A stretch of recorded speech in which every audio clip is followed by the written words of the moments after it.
Three-time failed title challenger Colby Covington got absolutely brutally humiliated by Paddy Pimblett at UFC 314. There was a backstage confrontation which was caught on video. We're going to take a look at that. But also Paddy Pimblett at the UFC 314 post-fight presser went in on Colby Covington speaking nothing but facts, and it was absolutely satisfying to watch because it's nice to see that people are finally catching on, whether it be fans or fighters. Over the last year or so, people have really been catching on to Colby Covington and realizing, wait a second, this guy's best accomplishment that he's still hanging on to is losing to Kamaru Usman.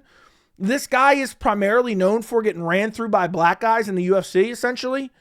And now Colby is fading into irrelevancy. He was never even a star in his prime, and he's fading into irrelevancy, and he doesn't have the skills to gain any of it back because he cannot beat any notable fighters on the UFC roster, which we're going to get into in this video. Let's jump right into it, though. We have Colby Covington backstage with Paddy Pimblett. There was nothing really groundbreaking that Paddy Pimblett screamed back here. There was really nothing crazy that Colby said here. But I think this is utter humiliation. We're going to get to the post-fight presser where Paddy really lays into him. But this right here is the epitome of Colby's career. And I'm going to explain that in a second. But let's listen. Bro, you're fighting scrub. Guys that are 2 and 6. I'll come and slap you, and you'll win. I'll come and slap you. Zip your shirt up, you little You're a bum. You beat guys that are 2 and 6. Remember that. Remember that. You're a scrub.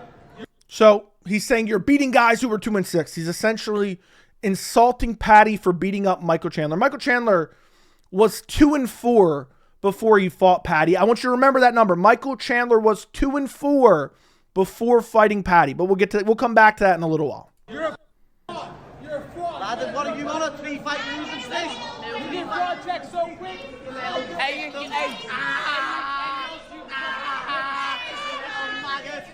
keep putting your act on you. So there you go. Colby says you're beating guys who were 2 and 6, brother. You're a fraud. You get fraud checks so quick. What has Colby ever done? Colby is the biggest fraud in the welterweight division. This dude only has wins against 40-year-olds who are on losing streaks. Fact check me if you don't believe me. Now, when I say 40-year-olds, I say it loosely. They're like 38, 39. On multi-fight losing streaks. Those are the only guys that Colby Covington could defeat towards the top of the division. This guy is literally irrelevant at this point. And that's why I say this clip is the epitome of Colby's career right now. Because how sad and humiliating is it that Colby has fallen so far, and it really isn't even that far, we'll get to that in a second, that he's essentially here clip farming off Paddy Pimblett's name. He is clout chasing Paddy Pimblett here. You think Colby would have done this when no one was around? You think Colby would have done this without cameras there? You think Colby would have done this without groups of people there to interject to stop them from actually fighting? No, he would have never done that. He only did it because there was cameras there, and he's desperately trying to clout chase Paddy Pimblett's name at 40 years old. He had 3 opportunities at the title, could never capitalize, 2 of those being undeserved. And now he's attacking Paddy Pimblett on the night of his biggest win in his career because he wants clicks. I mean, can it get any worse than that? It can. Let's listen to an interview, a clip from an interview that he did with Full Send MMA. And this is just even more humiliating. He's talking about, man, I don't need a gimmick, man. I'm a real star around here. Paddy's not a star. Meanwhile, he's clout chasing Paddy's name 24/7. You know, I'm just sick of him running my name through his mouth. I'm going to confront you, and we're going to talk about it. Let's talk about facts, though. The facts are the combined losing streak of his last 3 opponents, 13-fight losing streak. 13-fight losing streak. The guy's never going to get to a title fight. He's never going to be a champion. He's never going to be a champion. Colby, you're describing yourself. You will never be a champion. You know, the interim fake title that you got because they needed a title fight on the card does not count as an actual title. Okay? You got 3 title shots. You came up short in all 3 of them. And here he is talking about Paddy. And what's crazy is, does he think people don't realize this? He wants the attention from Paddy's name. That's what he wants. I mean, can it get any worse that he's desperately clawing at Paddy because Paddy is way more relevant than he is? And what's even crazier is Colby's done this multiple times where he's like, man, this guy won't get his name out my mouth. He's talking about Wonderboy Thompson. He's talking about Paddy. He's talking about Chandler. And they barely, if ever, have talked about him. But he's talking about them because he's trying to pick a winnable fight. In this case, I think Paddy actually starches him. But Colby thinks it's a winnable fight. And what's even crazier is, and I'm not going to show you this clip because I covered it in a whole nother video, but a month ago, Colby did a submissive radio interview where he called out Michael Chandler, who now he's saying Paddy's beating bums. He's calling out Paddy. He's calling out Nick Diaz, and he's calling out Paul Felder. I will link my video covering that interview down in the description if you care to go check it out, because I'm not going to show you the clip here. But this guy is criticizing Paddy for beating quote-unquote bums. Meanwhile, he's calling out Nick Diaz. I mean, need I say more? Let's continue. Fucking bum, and you know all he does is mumble fucking sausages all day. That's all he fucking can say. So this was, you're talking. By the way, I mean, talk about projection, mumbling. Colby's the biggest mumbler in the UFC, maybe other than Leon Edwards. About the Leon Edwards fight, right? During that press conference. During that press conference, he had a live mic. He could say whatever he want while I'm on stage. He's on my undercard, by the way. I'm a real star. I'm not a gimmick like Paddy Pimblett, where oh, he's not a gimmick. He's literally got a fake WWE character because he's got a boring ass fight style. He fights the way the dumb, hateful Dagestani, anti-Dagestani fan base stereotype, if that makes sense. I hope you guys understand what I'm saying there. The stereotype of the Dagestani fighters, which isn't true, is literally the definition of how Colby fights. Nobody cares about his fight style, so he has this fake-ass WWE gimmick, and it never even made him a star. And I've made this claim in multiple videos for years now, and people are always like, Joey, you don't know the pay-per-view numbers. Let me show you guys this. Sports Business Journal, which is a reliable source reporting on the UFC, Oliveira Gaethje delivers best UFC pay-per-view sales of 22. ESPN Plus, more than 400,000 US pay-per-view units for UFC 274 Saturday night in Phoenix, headlined by Charles Oliveira, Justin Gaethje. Now you might be, Joey, why are you showing me this? What does this matter? Best pay-per-view sales of 2022. What was in March of 2022? 2 events before UFC 274, which would have been included in this calculation by a reliable source in the Sports Business Journal. UFC 272, where Colby Covington fought a bigger draw than him and Jorge Masvidal. Covington versus Masvidal did under 400,000 pay-per-view buys. That's arguably Covington at his peak, maybe just past his peak, fighting a bigger draw than himself. He's drawing under 400,000 pay-per-view buys. And you have dumb motherfuckers out there at this time when he had fans. Man, Colby's a draw, brother. Colby draws pay-per-views, man. That's why he's getting undeserved title shots, brother. No, he's not. He never was. He never was. Man, he gets YouTube views, brother. He doesn't even get YouTube views anymore. 400,000 pay-per-view buys. What drove me nuts for many years is this dude is barely doing better than a championship Aljamain Sterling in terms of pay-per-view sales. Barely better. He's selling like 350 against Masvidal. And people want me to believe that he's some massive draw. And now he's saying, man, I'm a star. Paddy is 10 times the star that Colby Covington will ever be because he's already reached his peak. He's on his way out now. But let's carry on and listen to the rest of this. Oh, yeah, I got a fucking stupid bowl cut, and I got an English accent, and I look like Ellen DeGeneres. No, I'm not a gimmick. I'm a real fighter, dude. I'm a real champion. I've fucking been here, and I've done that. You know, he hasn't done shit. He's fighting guys that are, you know, on massive losing streaks. Tony Ferguson, 7-8 fight losing streak. Michael Chandler, 4 fight losing streak. The guy before that, I don't even know who he fought. He lost to a fucking drug addict. Everybody knows he really lost to that drug addict, fucking Jeff Gordon, that he fought. So, dude, everybody knows he's all hype. So, he's all hype. Paddy's all hype. Also, talk about classless. You're talking shit about Jarrett Gordon and man, that drug addict. Like you're really shitting on someone at a lower weight class than you that you will never fight for previously being a drug addict. Talk about a total piece of shit Colby Covington is. But meanwhile, he's acting like Paddy isn't a star, but he's a star still now. It's embarrassing, man. It's embarrassing.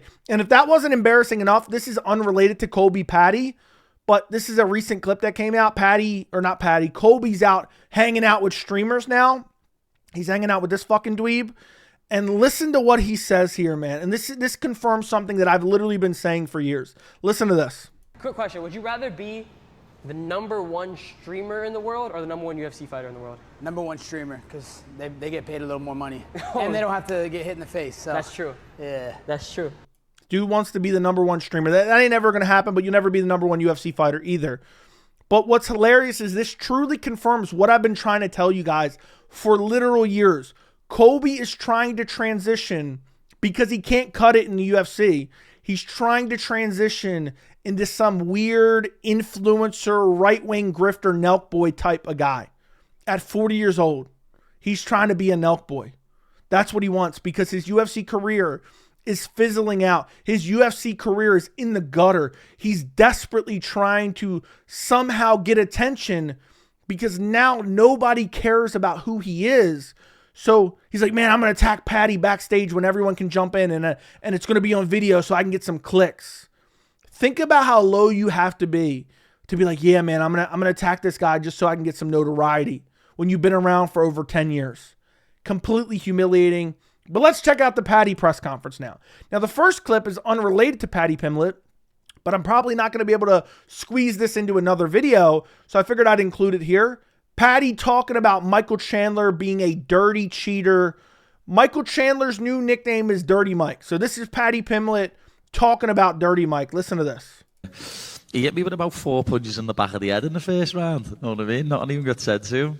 Now, to be fair, I did not see these, but I got to go back and watch the first round. But you never know. He might have kicked me on purpose because he needed a little break. Everyone was questioning my cardio going into this fight, saying that I wouldn't be able to keep up a pace with Mike. And it was him that was gassing, not me. I felt fresh. So because of that, when he kicked me in the balls, it was a flush kick as well. It was me dick and my balls were still hurting when I said, let's go. But as I say, I knew he was tired. I could see he was tired. So I was like, I'm not giving him this breather so he can get all his breath back and swing a big punch at me. I just got right back into the action. Yeah. He also landed. So I 100% believe Chandler did that kick on purpose because he was completely gassed out and needed a minute to rest. And even Paddy believes the same. Now, this video isn't about Michael Chandler, but Dirty Mike, get him out of the rankings, get him out of the top 15, get him out of the UFC. Now, let's jump ahead to him talking about Colby Covington. Now, this is after the confrontation that I showed you earlier. So keep that in the back of your mind. This was right after that. Listen to this. We saw a video of you backstage with Colby Covington. Mr. Irrelevant, trying to stay relevant. The fucking whopper. Yeah, what was that about? Just come over, start and chat shit, didn't he, lad? Because he seen there was a camera. Mr. Irrelevant, trying to stay relevant. He saw there was a camera. Shout out to Paddy for realizing this is all a desperate attempt at attention from Colby Covington. Let's continue. There's more. Come over and start to say, oh, you fight scrubs. Like, lad, he said something about Chandler being 2-4 or something. Isn't he 2-4 in his last 6? Something like that. He's an absolute bum, lad. Exactly. So Colby is criticizing Paddy. Man, you're beating a guy who's 2-4. He said 2-6, but it's 2-4, right? We can check out Michael Chandler's resume right here. Okay, 2-4. You can clearly see it's 2-5 now after Paddy Pimblett lost, but 2-4 prior to the Paddy Pimblett fight. Astute observation, Paddy Pimblett, because guess what Covington happens to be? 2-4 in his last 6. So Chandler is a bum for being 2-4. So what does that make Colby Covington? Got ran through by Buckley. Buckley made him his bitch. Got destroyed by Leon Edwards. And how crazy is it? We were watching UFC 296's main event between Leon Edwards and Colby Covington. And we weren't even watching 2 top 5 guys in the welterweight division, in my opinion, at the time. Like, especially in retrospect, it's just insane. Shit the bed there. His last wins against 40-year-old Jorge Masvidal. Before that, gets an undeserved title shot against Kamaru Usman. Before that, beats an old, washed-up Tyron Woodley on a losing streak as well. And wouldn't even finish him if it wasn't for a rib injury. And then before that, his biggest accomplishment, which is losing to Kamaru Usman in the first fight, okay? That's his biggest accomplishment. So Paddy points that out. You're criticizing me for beating Chandler, who's 2-4. You're 2-4, buddy. So if I beat you, it would be just as worthless, I guess. He's nearly 40. He's trying to stay relevant by jumping on me while there's a camera there. Well, not jumping on me, just talking shit. I seen him a power slap the other week and walked past him, staring at him, and he just looked at the floor like the little pussy boy he is. He's a little pussy. I've been telling you guys for so long. Colby is a little pussy boy. He's a soy boy beta male. He ran from Ian Machado Gary. I told you guys that for months. People are like, man, Joe, you just don't like Colby because his political beliefs. He ran from Ian Machado Gary like his life depended on it. And now he's clout chasing a lightweight Paddy Pimblett. Let's continue. There's a little bit more. When there's a camera there, he tries to say something, but he got terrored, know what I mean? We all absolutely terrorised him. Got told to leg it. Tried to keep shouting. Got told to button his shirt up the fucking wall. Paddy Ray. There you go. He tried to keep shouting. I mean, it's crazy how desperate, I almost said Michael Chandler, how desperate Colby Covington was. And I'm so happy that Paddy just carved out this minute of time to answer what happened there. Shit on Covington in a way that didn't promote a fight, and then moved on to the next question. Literally masterclass in a press conference performance by Paddy Pimblett. And then another clip I want to check out real quick is this is Paddy being asked about Colby on the way out by Full Send MMA. Quick comment on Colby Covington. What Fuck happened? Colby Covington, lad, the little mushroom. Colby the snitch Covington. You can suck this. Quick comment. Exactly. The little snitch Colby Covington. He talks all that trash. And when Masvidal catches him coming out of a steakhouse, he calls the police. He calls 911. He's like that meme of the black guy in the striped shirt calling 911. I can already picture it. Okay? Paddy perfectly assessed Colby Covington's motives. He is trying to get clout. He is trying to get attention. And I love the way Paddy just called it out. Kind of threw cold water on a potential fight. You know, not that really I think Paddy would even entertain fighting such a bum like Colby Covington, who's up a weight class, but pretends like he's a small welterweight so people can hype up his accomplishments. Man, Colby's small. Colby would never make lightweight. That is a myth that Colby has kind of sowed the seeds over the years. Man, I'm a small welterweight. I'm a small welterweight. So he could up his accomplishment. He could up his wins. Like, man, I'm fighting at my natural weight class. No, he is a legit welterweight who's now begging for Nick Diaz, begging for a potential Paddy Pimblett fight. Probably doesn't want it anymore after what happened to Chandler. Begging for a Chandler fight. And now here he is at almost 40 years old, 2-4 in his last 6, desperately clinging on to relevancy, all while he wants to be some right-wing grifter type influencer streamer where he pushes gambling on young, impressionable men. But luckily, nobody even cares about Colby Covington. And shout out to Paddy Pimblett for absolutely humiliating him and calling him out for what he's doing. I love to see it. I love when somebody points out facts. Man, Colby's irrelevant. Colby's only doing it because the camera's there. Colby only wants attention. He's damn near 40 years old. His career's over. He's begging to fight me instead. He's trying to get attention. He's trying to get clout off of my name. I love that Paddy called it out. I love that Paddy whooped on Chandler as well. So it was really good to see it. Let me know what you guys think down in the comments. Don't forget to like the video. Don't forget to subscribe to the channel. And thank you so much for watching.